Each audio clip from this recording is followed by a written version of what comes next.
Okay, so today we get to show off another bad day of weather, and we're going to be driving into possibly worse weather to where I'm going. But yeah, we're looking at the concept of minimalism today, which is a sub-series. We're going to go all the way back to episode 8. Now we're doing 8.5, which episode 8 was, of course, amalgam theory, the concept of the human family, which I've talked about quite a bit. That, like, oh, if you value other people, you would, don't pretend like, oh, we're going to be nice to other people that happen to be in front of us in our everyday life. No. Like, oh, we help the old lady down the street. Okay, well, what about somebody starving halfway across the world? Will you sacrifice one meal every day to feed them? Like, if you truly value it, you would view the human family, which sometimes comes off as a negative, like, to your immediate environment. Like, you treat everybody the same way.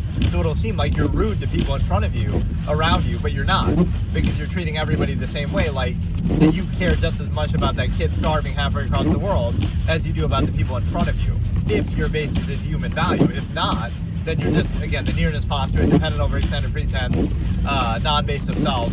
You're not really valuing other people. You're only valuing people on the basis of their proximity to you. So you're ultimately non-basic self. You're ultimately valuing yourself, right? So here we're going to look at just the concept of minimalism in general, and then we're also going to look at a few other things. This title comes from a quote from one of my characters in a short story that I'll just call Z. And let's go minimalist with the name too. I won't say the full name, but whatever. It's basically, they come into his, it's like he's the minimalist king, they call him, but he rejects that title, and so he says it this way, like, in the land of minimalism, every man is a king, because that's the analogy I use with, like, the village of 100, is that, oh, if the world was a village of 100, then everybody would have their own country, right? There'd be plenty of resources for everybody. So it's this idea of minimalism, even as it comes to people, right? As far as, like, if there's 100 people in the world, nobody would be starving, or nobody would have, there'd be plenty for everybody. So that's the whole concept behind it, is that we create our own problems, often by preserving the stimuli acme, in terms of, this is like a central New York, near, like, almost Syracuse. But yeah, like, so you create your own problems, right? This is how a minimalist society would operate. They would choose, like, oh, let's just not have kids, or let's have very few kids, right? Let's keep our population the same. So let's say, okay, it's a village of 100 people, right? A minimalist commune, whatever you want to call it. They would never go over 100 people, or whatever, within reason. They would stay around that number, because that's what they want. That's their choice. So you might think, oh, that's a bad thing, but it's your choice. You don't have to have kids, like, right? You're not doing anything bad. Like, you're not, preventing people from doing it. It's just a choice. So this self-governing, enlightened group of people, supposedly, right, would choose to do that on their own. They would say, okay, we're going to choose not to have kids. We're going to keep our population the same in this small society, village, whatever it might be. And that would allow you to, right, maintain that certain way of life. So now it's like, okay, everybody's a minimalist. And so right now there's plenty of resources for everybody. You don't have to overextend as far. You don't need all these overcompensations that we take for granted, like, oh, we need electricity and running water. They might be nice conveniences, but the only assumption that you need them is based on the population. You say, oh, because there's billions of people, if those things went away tomorrow, now everybody would turn on each other and whatever, there'd be chaos. But that's only because of how many people there are, not because you really need those things at all. So that's the overextension fallacy, right? Just because something is necessary by overextension doesn't mean it's inherently necessary at all. In fact, sometimes it's kind of the opposite. Like, oh, you could easily go out and hunt and fend for yourself, but then society will kind of hold that over you, like, oh, look, you're relying on fast food and this and that, but you're only relying on those things because what happens? Society monopolizes those things, like, oh, you can't go here and do this because some corporation owns that land, or whatever, government land, you need all these permits, you can't, they limit what you can do and then act like hold it over you, that, oh, look, what you rely on us, well, you're only relying, it's like the parent starving out fallacy, like, oh, the parent's always right because they're going to starve out their children if you disagree. Like, that doesn't make you right just because you have the means over them, like, to control them that way, right? In fact, that's the worst argument, to have to rely on that. So it's such an unsound process that they have to threaten to starve you out and, deny you resources to validate themselves, right? So, hey, Incredible, how's it going? It sounds like I'm talking to a member of the Incredibles. I don't know if they made how many movies in that series. I know they made at least 2. I always see, like, these little edit clips on them, but I think I've only seen the original, probably. But no, yeah, so minimalism, again, every man is a king if the population world is a village of 100. And then what else do we have? Oh, is my thing even working? I can never tell if it's okay. But yeah, it's a situation where the soundness of a process is a common concept that I discuss here. Basically, the idea that you would rather have less but be at peace with it, whether it be material things or just your lifestyle in general. So it's like, oh, you could do you could do a simpler job, an easier job, or live a simpler lifestyle, and you might think, well, that somehow people take gratification from that, like, oh, look how much money somebody makes, but then, like, more money, more problems. I don't know where that actually comes from. I feel like it's a song or something, but it's a situation where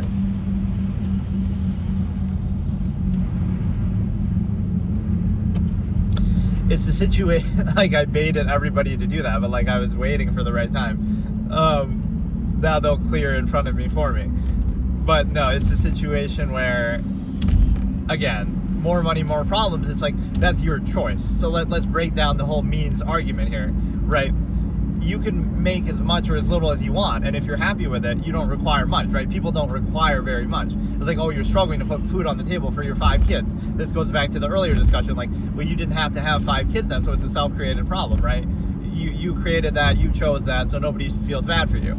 The other point of that is the fact that just in general, in a lifestyle sense, okay, let's say you make minimum wage, but you're able to live just fine on that and you're happy with it, versus, oh, somebody brags about how much money they make or they feel gratified or superior, but it doesn't make sense because it's zero-sum self-interest. So why? So you're not saying that, oh, look how much more I make, like, that's impressive. You're saying, look how much more I require, look how much more materialistic I am, or how much I care about that, or how much I, need to overcompensate for the contrivance state that, oh, I need all these things to, again, it's not a good or a bad thing, it's just, that's your choice. So it's an assumption of a measure. There's a few measures that are assumed in society that are used on an empirical basis. So one I call the longevity process, where it's assumed that people are trying to live as long as possible, right? That's the life goal, just live as long as possible. That's one of the precepts of society and how it operates. The problem with that is easily contradicted. If people truly wanted to live as long as possible, and that was a sound basis, what would they do? They wouldn't drink, they wouldn't smoke, they wouldn't eat unhealthy things, whatever, right? So that lifestyle choices, that shows you that's not the true measure. It's actually half-mass hedonism, as I call it, which means you're measuring pleasure and experience and balancing that with longevity. So it's not purely a longevity process. The other one that I use is the fact that, well, I already discussed amalgam theory, but what was the other point? The like zero-sum means, like, oh, you're trying to get as much money as possible, but that's not actually something that people want. So, like, you could say it very directly, like, if you really wanted to be a millionaire or, like, rich, you could be, right? You could, study super hard and work super hard. Like, if that's truly what you want, then why wouldn't you do it, right? You're capable of doing it. The reality is that most people don't want that. They just think they do, or society makes them think they do, right? You don't want to put in what it takes to do that, right? So you care more about the experience and everything along the way. So the reality is you don't really want it as much as you think you do, right? You might be at peace with a lot less. So it's not a zero-sum assumption that, oh, everybody just wants as much money as possible. That's not actually true, or possessions or whatever, right? Most people don't want that, and so that's why it's such a struggle to get it in part, right? So we can't assume that, oh, we can measure everything by that, because no, you could be perfectly content with nothing. Again, the minimalist example, you could eat one meal a day, you could live in a hut, like, so this assumption of a lifestyle or how we measure value is a little bit preconceived, right? It doesn't mean that that's necessary at all. So the other point is the fact that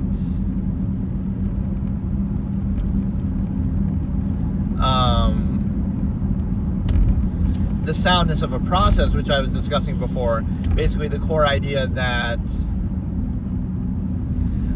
you would rather have less. So it's like, oh, you're so stressed out, or like, you're doing your job and you're stressed, or it makes you angry, or people end up being rude to one another and stuff like that.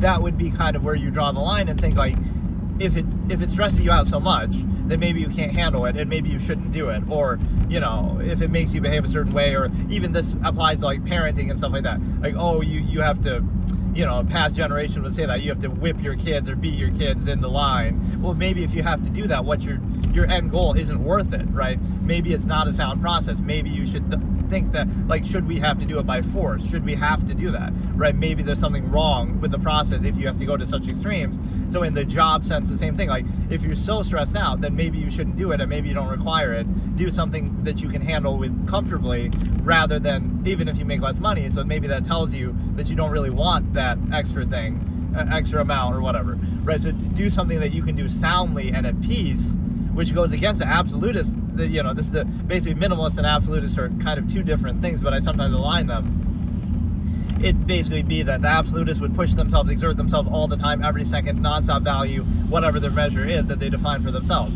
But the minimalist would do something, you know, they'd be at peace with less. So basically they wouldn't have any measure, and it would just be, let me try to be as sound and consistent as possible in my lifestyle, which would just basically mean let me do as little as possible. And so now it's as consistent as possible. I don't have to pretend and artifice and keep up appearances and have cognitive dissonance. Why? Because, right, it's not so overextended. So now you're in a situation where really even the way I'm driving could be perceived as minimalist, because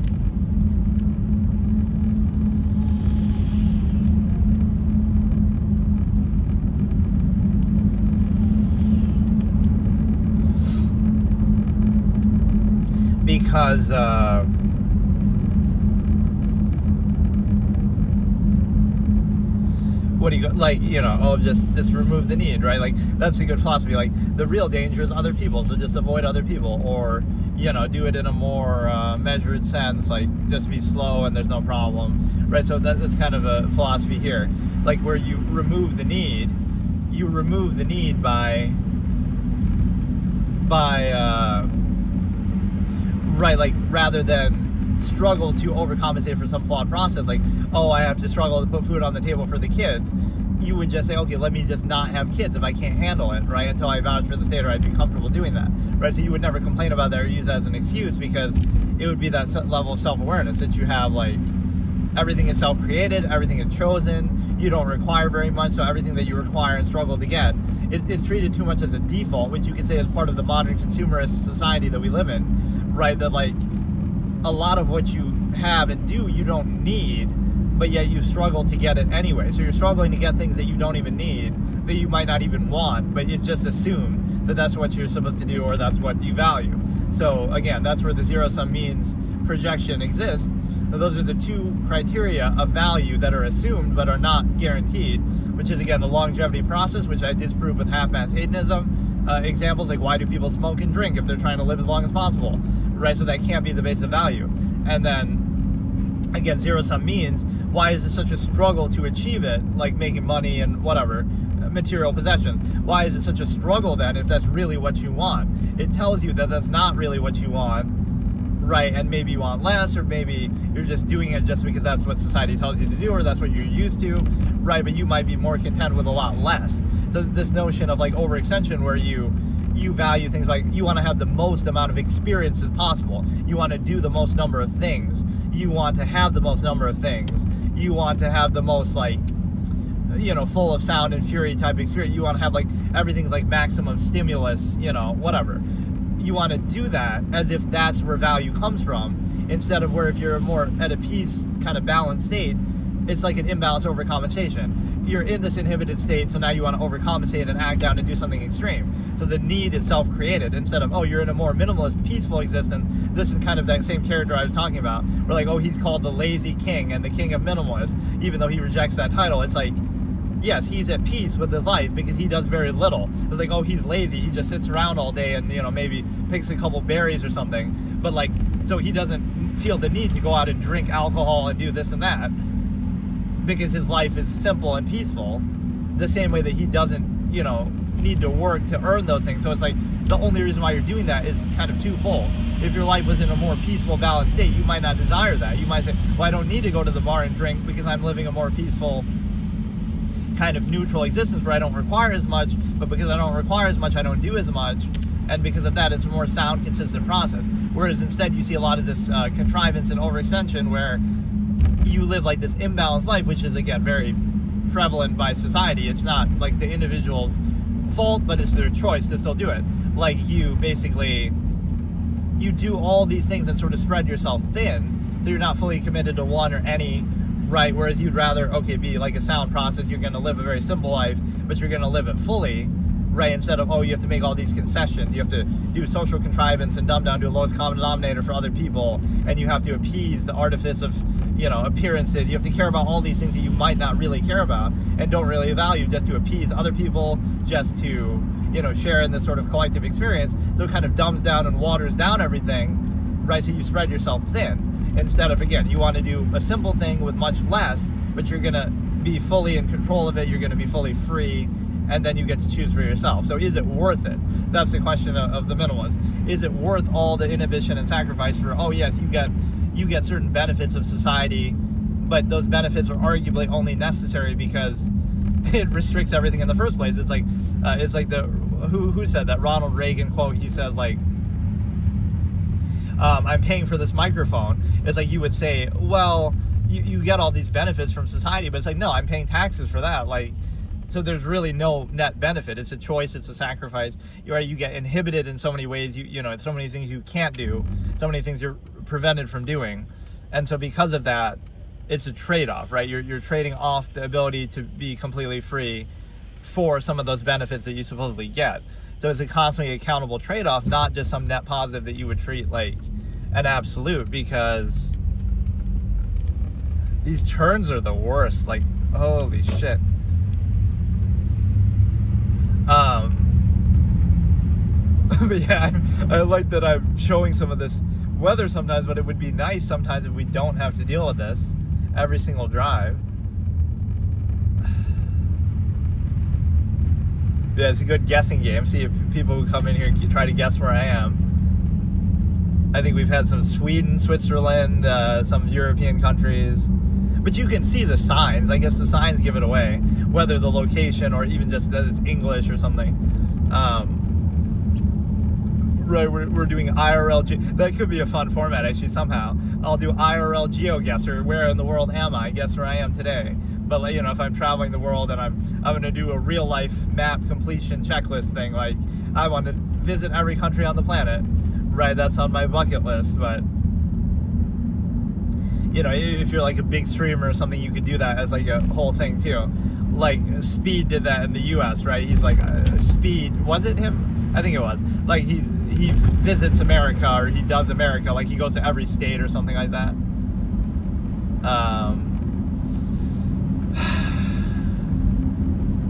So yeah, what happens is basically the realization that, and you should never go on local roads, like even what I'm doing here when it is shitty like this, right? Because they're always going to be worse, but whatever.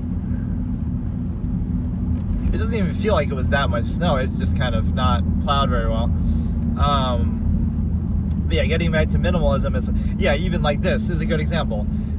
This is an interesting historical basis of humanity. Human beings originated in Africa, right? This is a scientific objective fact. So we're warm weather creatures. We're not meant to live in cold weather. That's actually an origin point, right? So it's like we only came to cold weather areas by choice. That's not our natural habitat at all, right? We came from Africa, right? That's an origin point. So we're meant for warm weather, right? So it's like we create our own problems. Okay, we decide to go into the snow, we decide to go into these other areas, but that's not naturally something that we were meant to deal with, or that we were, that was not our natural environment. So, right, it's kind of your choice. It's like, you live in a hurricane zone, and then you complain, my house was destroyed by a hurricane. It's like, well, then why did you live there? Or all these choices, all these self-created things that people take for granted and treat as an absolute. And you might think, you can't just move or leave everything, but it is kind of your choice, right? Like, it's a one-time thing, but like, it doesn't, you can live wherever you want, but, the act of moving one time doesn't cost that much compared to putting up with some circumstance that you might not want to deal with, right? Whether, again, this is like the elitist victim blamer segment. We should do a segment like that in every episode. One of my old nicknames Like, if you live in a tornado zone and then a tornado hits you, that's your fault. You chose to live there. Or a hurricane hits you. Like, why does anybody live there then? If I, get in a crash because of the snow, it's my fault. Why am I a dumb clown and I'm living in a snowy area, right, when you could live anywhere else in the world? Like, at some point you have to decide, like, everything is your choice, right? So that's sort of a minimalist mindset that, like, you create your own reality. You don't have to do the exact thing that you're doing. And it is a choice, but that's the problem. People get in this rut of, like, just taking everything for granted, that it's an absolute, that you have to do it, right, whatever it is that you're doing. But the good way to look at that is, right, so these are not even things that you really chose, so at some point you should reject that or neutralize it and realize, okay, I had to do it because I had to do it, but I'm not going to let that define me, and I'm going to, self-actualize and choose something for myself. Right. So, like, think about that objective metric, right? You could sit there and decide, okay, let's say you have a little bit of freedom, you can move anywhere.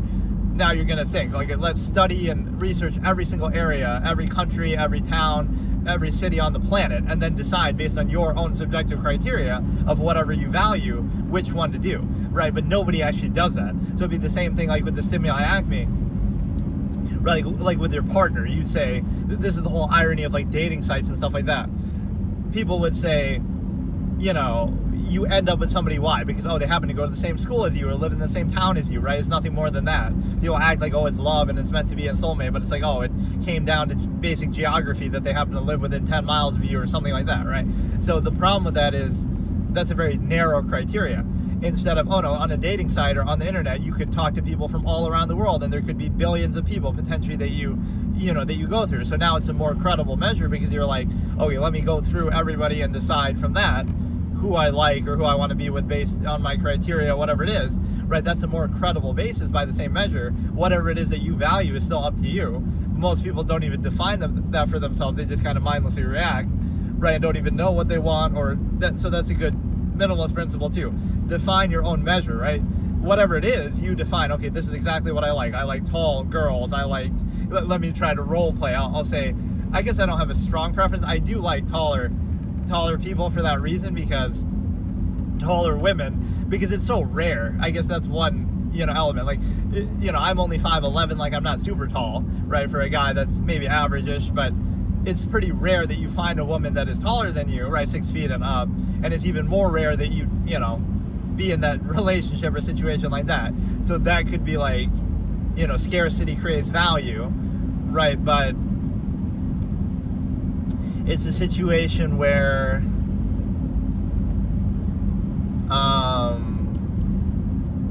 again, like the dating site versus back in my day we used to meet the girl at the diner and, local stuff.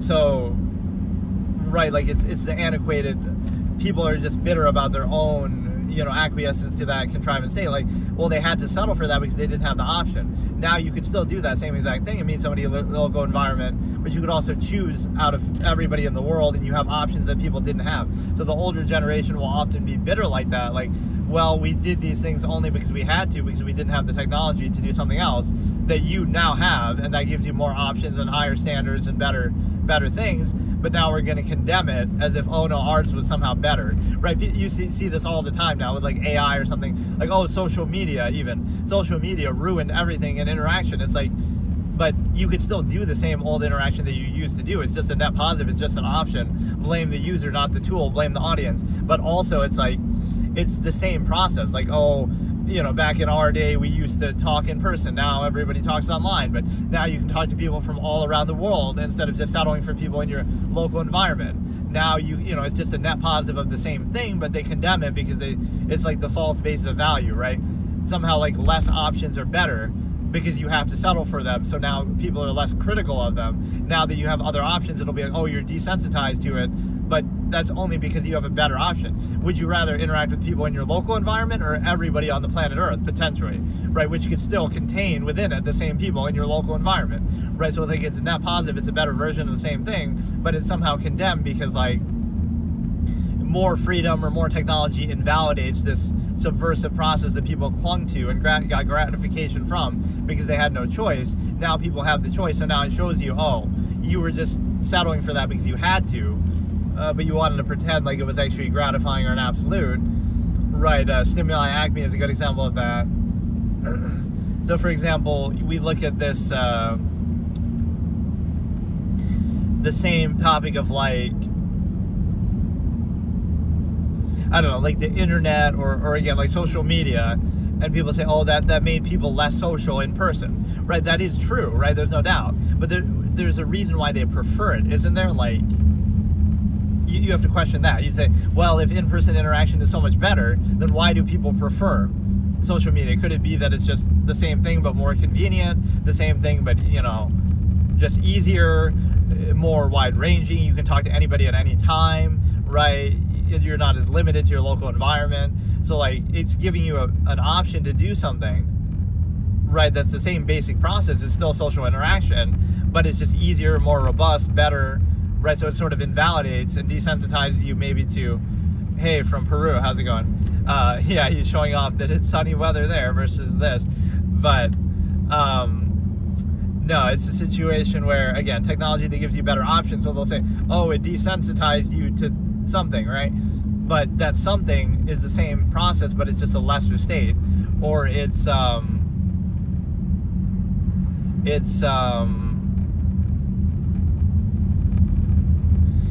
something you had to settle for. Now you have the option, so it'll say, oh, that desensitized you, but that just means you're having, yeah, options and standards and you know, having better options available will desensitize you to the lesser options that you might have to settle for. It's like the adult film stuff desensitizing people to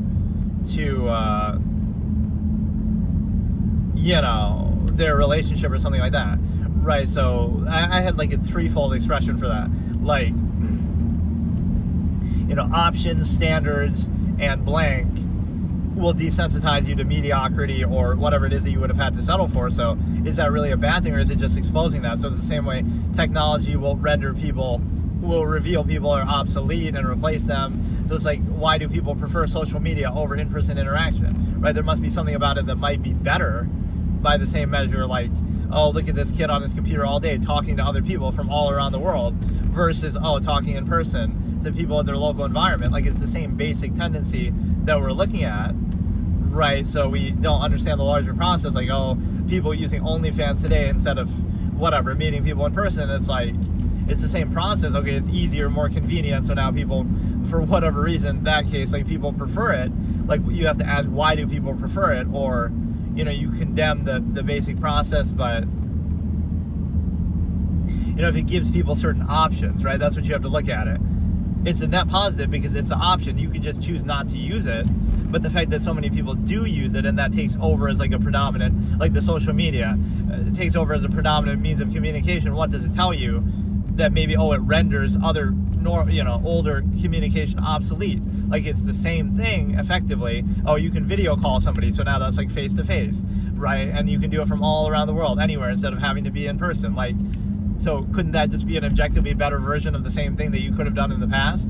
Like, so, and again, you could still do what you did in the past too, but it kind of shows you this antiquated logic that we're going to condemn anything new that invalidates what we did in the past, because we want to pretend like what we did in the past was the best thing, not just something we had to settle for because we had lesser technology. So it's a hard reality to face, but like, imagine, say it directly, like, oh, you're only with your wife because she happened to live in the same local 5-mile radius as you. It's nothing more than that when you try to fluff it up like it's love and it's meant to be.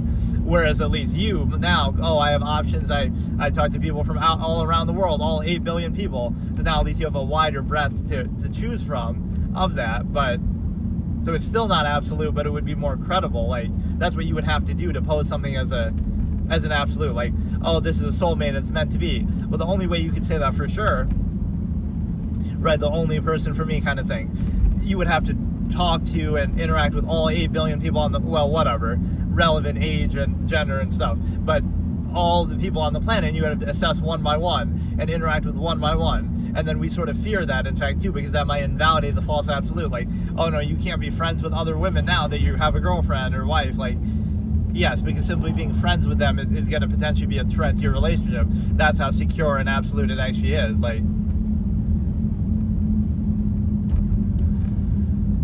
right, that's what I call, like, basically the censor reality effect of, right? You shouldn't have to censor reality to make something seem absolute. But wait, this is the same way I thought I went some other different way. Weird. Fuck, look at this road, man. Oh my god. Yeah, this is what we pay tax dollars for. Like, this is a good argument to be a minimalist. What the fuck I pay taxes for? Bro. I wish this truck was in front of me, actually. It'd be much better. But yeah, basically that's minimalism. This was kind of like just a bonus episode. But no, this is kind of funny. Now I went all the way back. I was at episode 13. Now I'm at episode 8 again. Like, because there's certain ones that I could do a 0.5, or I might have even done an 8.5. I'll have to double check. But no, basically, I can always do that and go back. But the main one that we still have going is episode 9, because we're at like episode 9.6 or something, because that one's such a long-winded topic. The stigma effect, human history, credibility. And so I also wanted to do a 0.5 episode for the trauma one. That was episode 13, so 13.5. That trauma is nothing more than having reality revealed to you potentially. And let me think about a few other things here. Basically, the core point of this, though, is, again, everything is a choice. You choose what you value. It's no accident or coincidence that you end up where you are, right? So, like, look at this lazy hypothetical. Like, oh, a person who's very lazy, and we'll condemn that. Or look at a person who's really hardworking. But it's like, for what? Right? The person who's lazy doesn't care. They don't require. They eat one meal a day, and they're happy with that, and they sleep on the floor in a hut. So if they're happy with that lesser accommodation, then they don't have to work as hard, and it's a consistent life measure. That's their choice. Whereas the other one, oh, they might be struggling. They're working harder, but they're doing it for their own zero-sum self-interest and benefit. So if you don't want that, then, right, don't do as much. And then, right, so those things are tied together. So let's not treat it as an absolute, like everybody wants the same thing or whatever. And then, right, like, it's not so simple as a zero-sum process. And this is part of the reason why people struggle in the first place. Is like, it shouldn't be a struggle if you really want that or desire that or require that, which really that applies to everything in life, because people don't require very much. So a lot of the things we take for granted in modern society, you don't need any of that, really, right? You need very, very little. So then at that point, you should choose for yourself, right? What is it that you really want, instead of just going along with what society tells you or you assume that you want. I feel like nobody knows how traffic circles actually work. Like, nobody does it right. You're supposed to, like, only wait if somebody else is already in there, but they just kind of, sometimes people just wait anyway and, like, break the sequence, or they'll just keep going when somebody else is supposed to go first. Okay, so the point is that, yeah, like, a soundness of a process, you choose what you do. Again, think about it that way. Like, too many things take away control from people and their perception. Like, oh, let's believe in God and spirituality and hope for the best and superstition. It's like, no, like, don't worry about those things because they don't matter. They're not real. Astrology, one of my favorite quotes from my old debate format, was some of these came organically in the course of a debate. So I said this one, and it's been quoted online and stuff since then. I've seen it. Is, imagine blaming, on astrology, right? Imagine blaming celestial objects for your personal problems, right? I should upload that as like a clip, just like the absolutist takedown of astrology. Imagine blaming celestial objects for your personal problems. So basically the point is, don't focus on those kind of things that don't have any impact, right? Focus fully on your potential, what you can actually do to impact something, instead of, again, being in the subversive state where you kind of defer and act like, well, you're kind of helpless and powerless, and you just kind of hope to the stars, or you hope to God, or you hope to, it's not productive. Focus on things that actually do matter, but that's the way to try to get people to settle for a lesser state that they're kind of just subject to. It's kind of like the old expression I use, like peasants working for promises of heaven, where you say, in the feudal times, peasants would work, and, oh, if you're a good peasant and you work hard, then you'll go to heaven and you'll live a nice afterlife, right? Everything like that. Meanwhile, those same people telling you that are up in a castle eating a nice, fine cuisine and whatever. It's like, no, if you realize, oh, there is no heaven, now you would hold it more accountable. No, then you wouldn't settle for that in this life, right? So it's just ways to control people. And sometimes I feel like these mail vehicles aren't really good enough to do this shit in the snow either.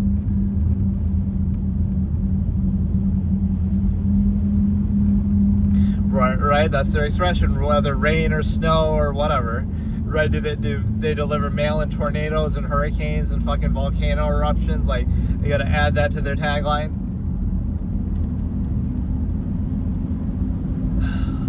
But yeah, minimalism and absolutism are not exactly aligned. In fact, I often use them in contrary ways, but they both share one thing in common, that they wouldn't tolerate a half-mass contrivance state. So let's analyze how each one would deal with that. You would look at the absolutist would take a basis of value or a measure, whatever it might be, and take it fully to the max and thereby invalidate the process itself. Right, so for example, it's like, oh, it's good to be hardworking, society says. Okay, so what would the absolutists do? They would push it to the max. They'd be so hardworking that they never have to work again, or not even really that. They'd be so hardworking that they would kind of invalidate the process of what it is that they're doing. Like they would do it so well that it would be illegal, or like, you know, they'd be banned from doing it, or something. They would create their own society, or it's sort of hard to explain, right? They would do something so fully without inhibition. They're like, oh, you're gonna chop down trees, right? And that's part of your work. So what would the absolutists do? They'll chop down every tree on the planet, and by themselves, and like they'll do it so much that, oh, now there's no more trees to chop down for anybody else, right? That's the kind of absolutist mentality. You don't just do it, you do it fully, such that it invalidates the whole process itself, right? So that's the premise they gave you, right? That this is how absolutists could be seen, like at a young age too, like in school. Oh, we're at school to learn, so then aren't we supposed? No, but oh, if you study too hard, you're a nerd or something like that. Like, you're going to hold accountable the process. Either we value it or we don't. And if you value it, you should value it fully, all the way. And you shouldn't make concessions for, like, you know, especially if you're being controlled on the basis of that. Like, oh, you have to follow these rules, and the reason why you have to follow these rules is based on this premise of what we value. Like, oh, because it leads to good results, or to study, or, okay, so fine. But then you better do it all the way, instead, oh, it's just a pretense. Like, oh, we're being controlled in the basis of some positive result. Like, even functionalism is like that. Oh, we're doing this for the sake of money or whatever, right? Society, like your job and stuff. But it's a zero-sum process, right? Oh, you're not really doing it for that. You're doing it so that the company can take some money from it, and, like, it's an incentivized corporation, right? It's not truly about the zero-sum function that you're doing. It's like, oh, how can we split the money? You know, some of it gets back to the corporate heads, and some of it, you know, goes here, and we got to monopolize nature and charge people for water that they drink and the air that they breathe, and like this whole kind of thing where it's overextended. So it's not purely about the action that you're doing, right? It's always subservient to some empirical authority or some other external, external thing. So, and then let's look at how the minimalists would deal with that same thing, the half-mass state, right? Neither of them would do that. And the half-mass state is basically how you're expected to live in society to a large extent, like where you're not fully committed to anything and you're not neutral. So the minimalist would remove the need, right? So the absolutist would invalidate the process by doing it so well or so fully, right, that now, again, like the premise would be posed. Society says it's a good thing to do blank, but then you wouldn't just do it. You would do it fully all the way, all the time, you know, 24/7. Like, no, stop. Like, oh, and then that would be condemned too. Oh, why are you doing that so obsessively? Well, I thought that was the whole basis of it. I thought that was the pretense of value by which we're in this half-mass state, right? Like, if it's worth doing, then do it all the way. If not, then don't do it at all, right? And that would be the minimalist thing. Like, the minimalist would remove the need. They'll say, oh, it's good to be hardworking, but the minimalist would say, well, why do I have to be hardworking? I can just require less. I'll live in a hut, I'll sleep on the ground, I'll eat one meal a day, I'll pick berries, right? The minimalist could remove the need, right? Whereas the absolutist, again, invalidates the process. So that would be sort of a key difference, but they both share in that self-actualization that neither of them is just settling for some thing where we pretend like, oh, this is absolute and what we value, but actually,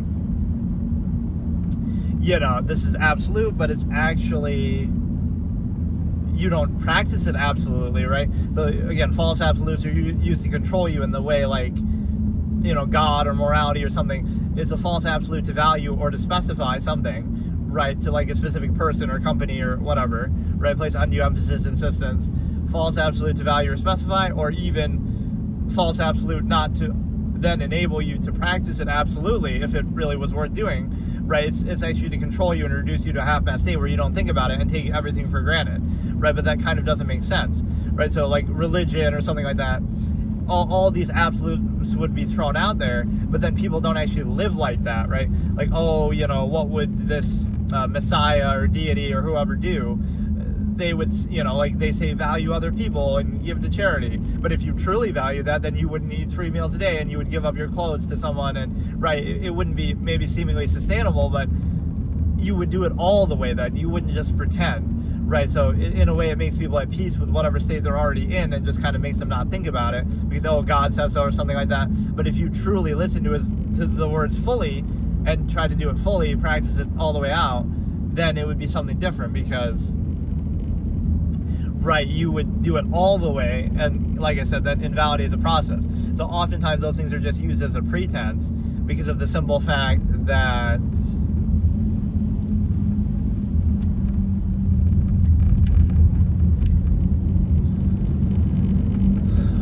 right, those things are used as a pretense. It's like, oh, here's this false absolute, this is God, this is morality, this is something else, and we're going to use this to lead to what state? If it was an absolute, then it would go without saying. You shouldn't even need to emphasize it or say it. But also, if it is absolute, then we should practice it fully and absolutely. But the lifestyle that you end up living is a half-mass dependent overextended pretense where like, oh, we pretend there's absolutes, but then in observable practice, people aren't living as if there are. If they are, right, they're kind of selective. They apply them only as it benefits them. They kind of, you know, will interpret it to their own, you know, current society. Like a good example is just religion in general. Like, oh, you know, you can be a Christian in the modern day, but where does the Bible say to drive cars and to, you know, use computers? And, you know, you might say, oh, it doesn't have to say that, but if it's really so absolute, right, why would you be doing all these things, overextended technology and corporations and stuff like? So that hurts the credibility too. It's like, oh, Christians have been able to live in so many various societies, so it shows you they'll just put up with anything. They'll just settle for anything. They don't have any credibility. Right? I'm not picking on them. I'm just saying, like, you know, at what point do you say, oh, my beliefs aren't compatible with this society, so I have to change or do something, right, that would allow you to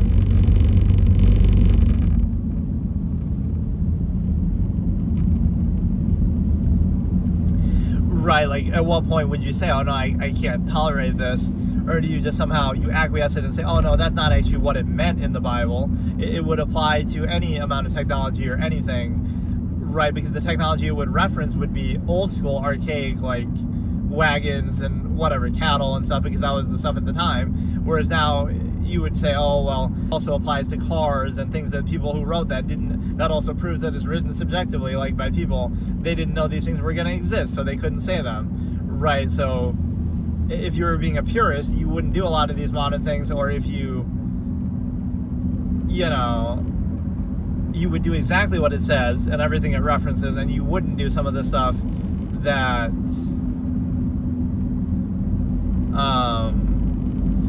that isn't in there, right?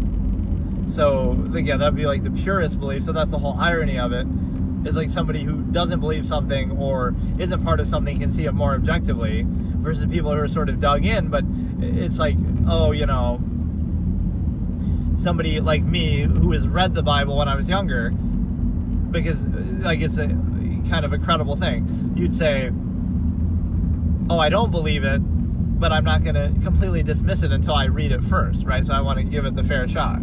So the same thing, like I wouldn't dismiss it until I first consider it fully. Whereas a lot of people who do believe maybe haven't done that, or, you know, like you might know more about it than the people who actually supposedly believe it. And maybe that's part of the reason why you don't, right? So it's easy to be passionate and believe something from a place of ignorance and sort of being loud and to overcompensate, right?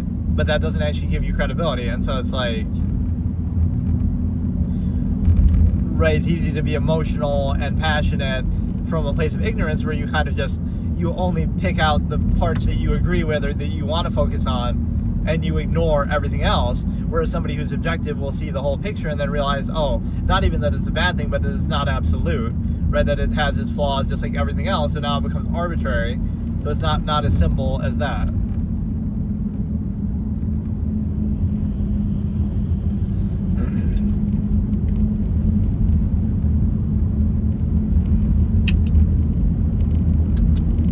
Yeah, at least we get to show off some of this shit.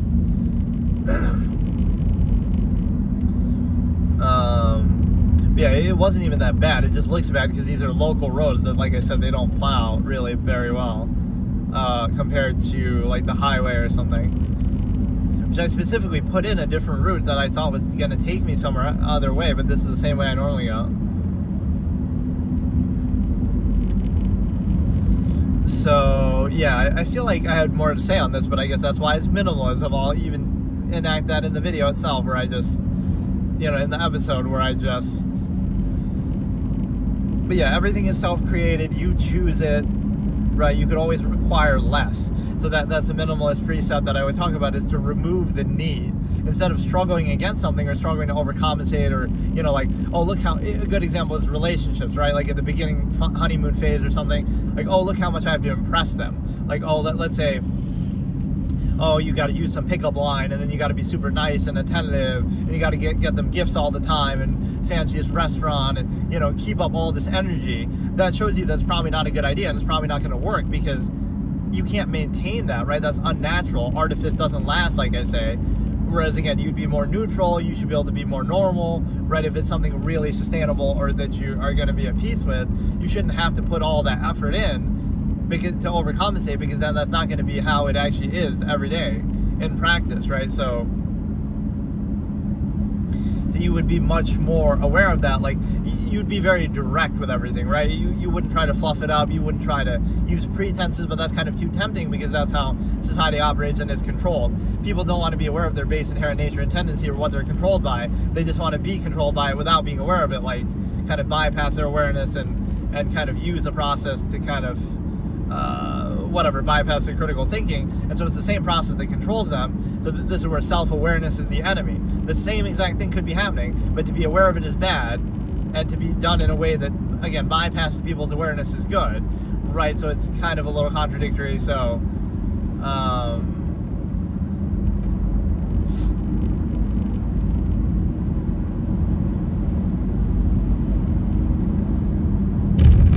yeah, but like, you are in a situation where if you have to put up all that emphasis and, you know, try so hard, it's kind of an imbalance, right?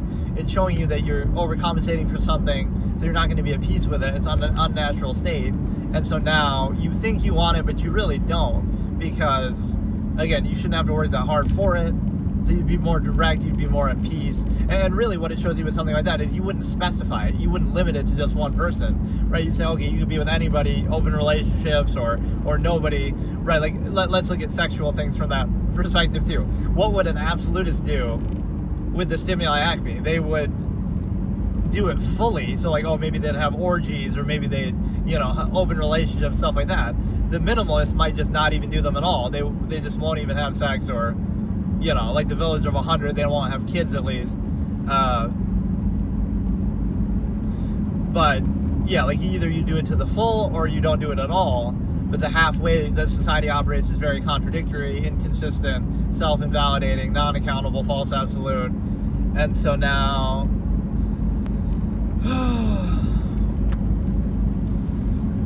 right, so the middle, but I think I framed it the other way too. I've kind of said, I don't know, like the minimalists could have orgies and stuff too.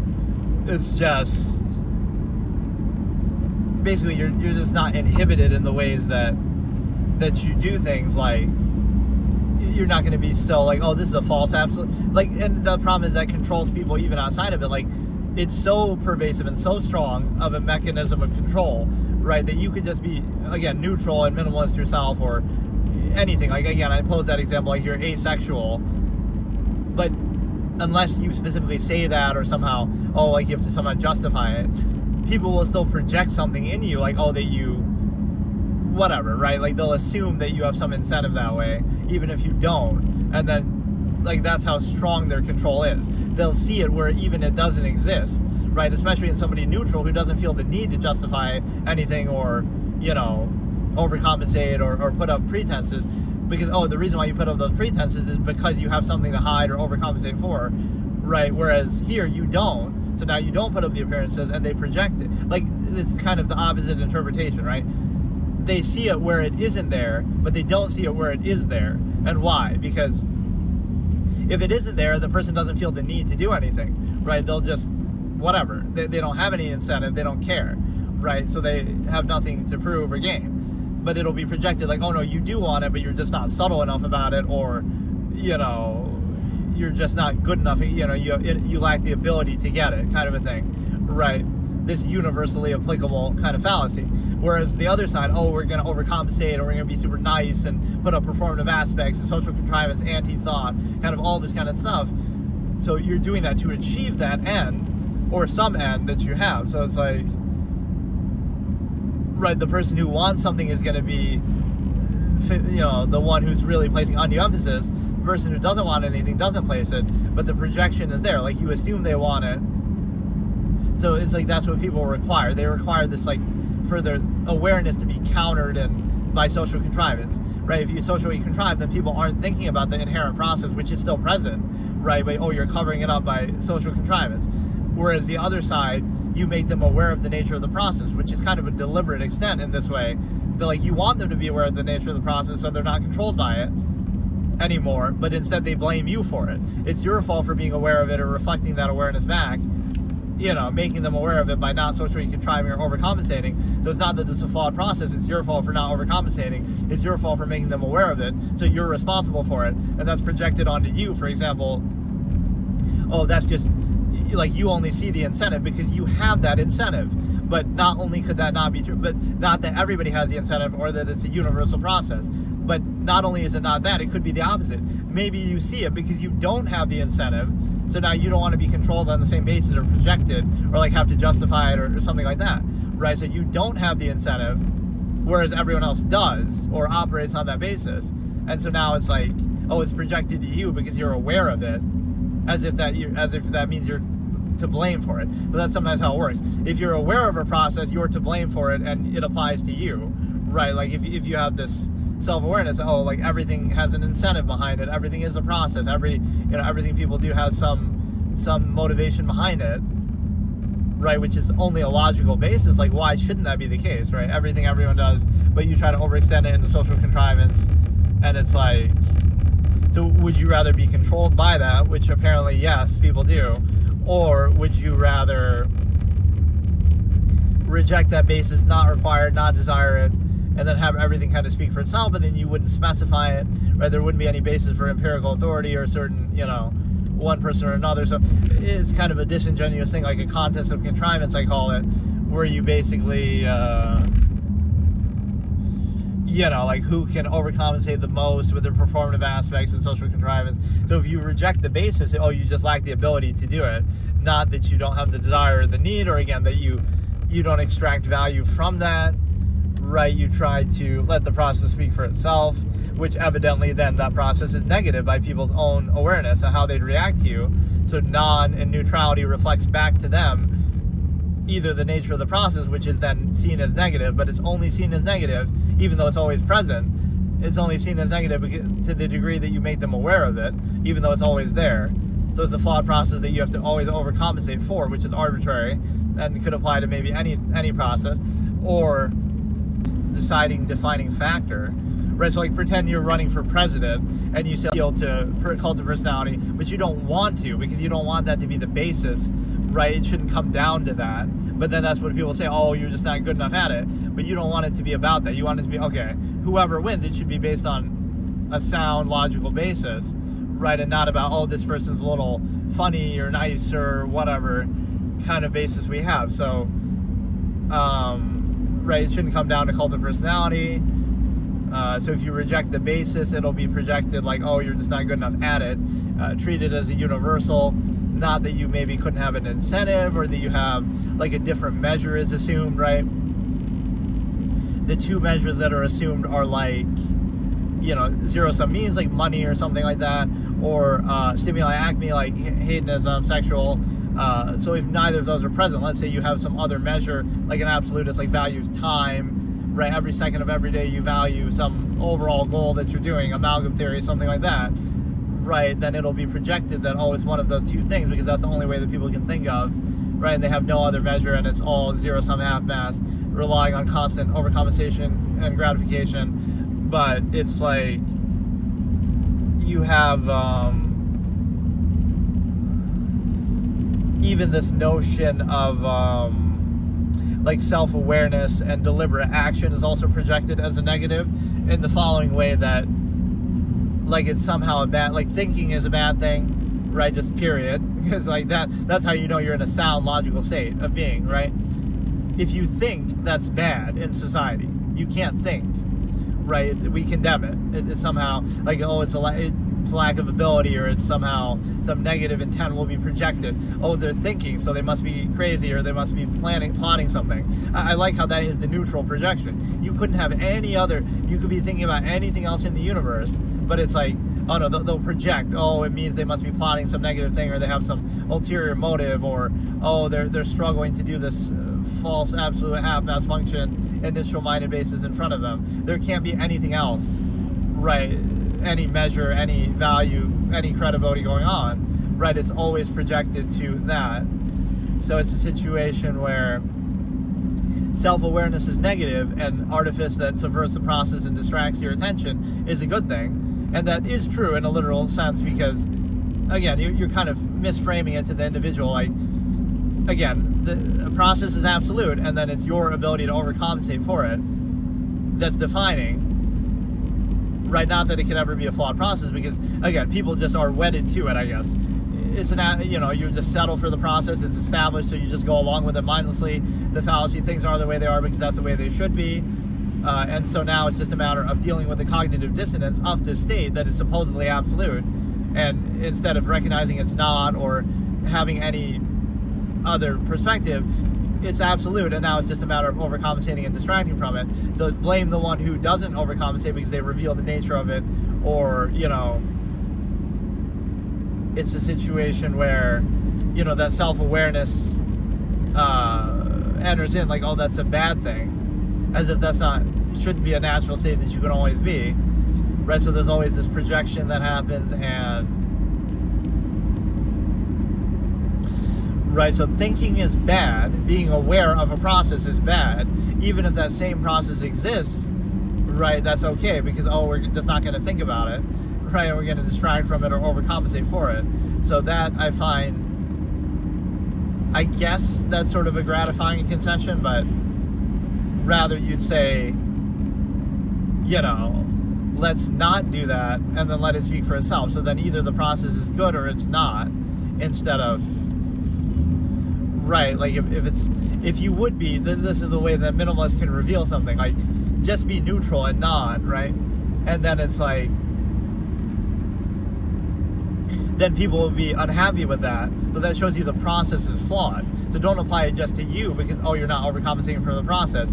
It should be that, oh, the entire empirical structure is unsound, not just you, but everybody, everything, right, is unsound. So it's not that you are bad, it's that everybody, or not even bad, but that it's unqualified. It's that you are, so, right, you're just not overcompensating, so you're revealing it. But again, it's treated as a reinforcement regurgitation protocol of like, well, everything's absolute and we're just going to reinforce it. This is a low standard basis too. We're going to just concede to the non-value subversive state, specific contrivance state. You would do the same in any other era. You would do the same in World War II Germany. You would do the same thing in China right now. You just go along with it. Just go along with whatever's in front of you and treat it as though it's absolute. Right? So it's not a very credible basis. That's the stigma effect. Then I'll have to do other parts of that episode later. But yeah, just deliberate self-actualization is a big thing. And everything is a choice. Right, accountability. A good example is always having kids, right? Like when people complain, that's the most triggering statement ever. Like, oh, I'm struggling to put food on the table for the kids. Then why did you have them? Why did you have them? Right, at least in this modern day, oh, people have the decency to abort their children if they're going to say stuff like that. But, you just can't understand that you're creating that process yourself. You're choosing it, right? You can't control yourself. You're right, or like let's look at the absolutist invalidation kind of thing. right? Minimalists might see a process for what it is. Oh, it's just nature's way of inspiring reproduction or whatever. They wouldn't care. Maybe they would take care of it themselves, kind of a thing. But even with the absolutists, it's like, if you do something so fully and freely and completely, right, it reveals the half-mast state. Like, oh, people only pretend that they want to be with one person because that's what they have to settle for, that's easier to control, and that's, you know, social engineering, and that's like,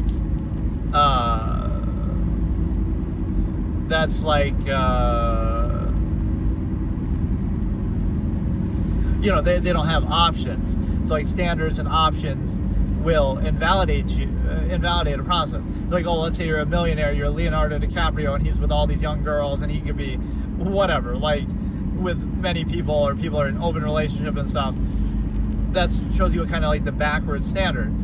If you had the option to do those things, there's no doubt that many people would want to do them. But because you don't have the option, or the average person doesn't, now you pretend like you don't want it, and oh, that's somehow a bad thing to do. And now we pretend like it's so gratifying to do what you're doing. So it's kind of like you're doing it from a place of, again, like a very impure, biased perspective, that you're just going to reinforce what you're doing because you're doing it, or you're going to reject or condemn what you can't do and act like, oh no, it's not that I would want to do it, but I just can't do it. It's that I ultimately don't want to do it, and I'm pretending to value something else. So that's why, again, everything would be very self-aware and deliberate, like you're aware of the nature of the process, so you wouldn't pretend or overextend, right? So that a lot of conflict would be very clear and aware, like it's a self-created process. You don't have to create this imbalanced, unnatural thing of like, right, like specifying the stimuli acme. You don't have to do that. But then if you do it, it's only natural that you'll suffer the conflict of contrivance from it, as in you know, you have to keep up appearances of this false absolute and struggle against the inherent desire to suggest a tendency. That's not a term that I've used enough, actually, is the inherent desire suggested, which would be, you know, observable practice, just like the, I don't know, inherent desire suggested, like what people would naturally do or want, which you might think is a little hard to really verify, but it's basically like, what would people do if you didn't pressure them? And it's kind of a tell, right? You might think, oh, well, the result of society is that people, well, they still do those things, like people cheat all the time and stuff like that. But that's where you'd be very deliberate. Like if you want to cheat, or, you know, you have the inherent desire to suggest a tendency, you would just be open about it. Okay, I want to be in an open relationship, right? You wouldn't try to hide it and pretend like, well, we're going to pretend it's absolute and pretend we want this, but then we're going to struggle to maintain it and possibly cheat, right? So that's why an absolutist would never cheat, or a minimalist would never cheat, because they would either not specify the stimuli acme at all, or they would just be open about that and be aware of the nature of the process. They wouldn't pretend like, well, I'm going to struggle against it and I'm going to oppose the false absolute. No, you're going to realize it's not absolute. So if you do decide to do that, then you'd be very aware of the process and all of its conflicts, and be fully ready to deal with that. Or you would do it the other way, whereby you, again, you'd be direct. Okay, I want an open relationship, I want something, so direct, right? So you wouldn't hide from it or be surprised by it or anything like that. So there's a certain honesty in that.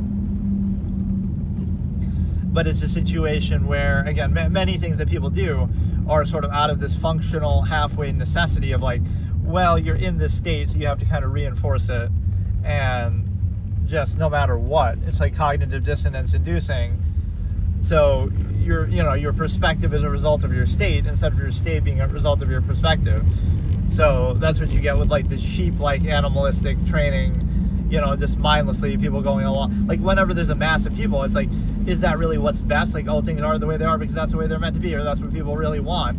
It's not the best, it's just the best way to control them, the way that, you know, you can give them the adequate bread and circuses, or whatever pretenses, whatever works to control a mass of people. It doesn't mean it's true, it doesn't mean it's absolute, it doesn't mean it's, you know, the best, highest standard of something, right, logically consistent. It just means it works to control a mass of people, which throughout history you've seen that it doesn't take much to control a mass of people, and it leads to all kind of questionable things. So it's not exactly very credible.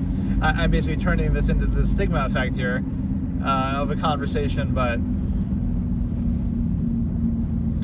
But yeah, this is a situation where it's a good topic, but I feel like I didn't say everything I had thought about. I kind of forgot some of the things I wanted to say. Oh my god. And this ends up making the episode longer too, because I'll go until my battery's 4% left on my battery bank for my Starlink Mini. I always wanted to call it Tesla. My Starlink Mini, 4%. But no, it's a situation where obviously, you know, none of this is like, oh, you know, saying you should be a minimalist or you should be an absolutist, but it's more that you would understand what that means, is it takes on the form of, right, like the great revelation is, oh, people would have an issue with the process that they're practicing, but only if they're made aware of it. So, right, that would be the absolutist comes with finality, which this could be a whole topic in episode 2. The absolutist isn't trying to reinforce and regurgitate the standard, whatever, in front of them. They're trying to, right, they bring in the highest standard possible or their own measure, whatever. So now they're going to not try to reinforce it. They're going to try to, they might put an end to the contrivance state, or they might have an end put to them, right, in trying to do that, but they won't just reinforce it. So it's only by a low standard, right? It's just a difference in standard that you would say you're going to try to reinforce it versus actually have a higher standard even by the same measure or by any measure at all. And so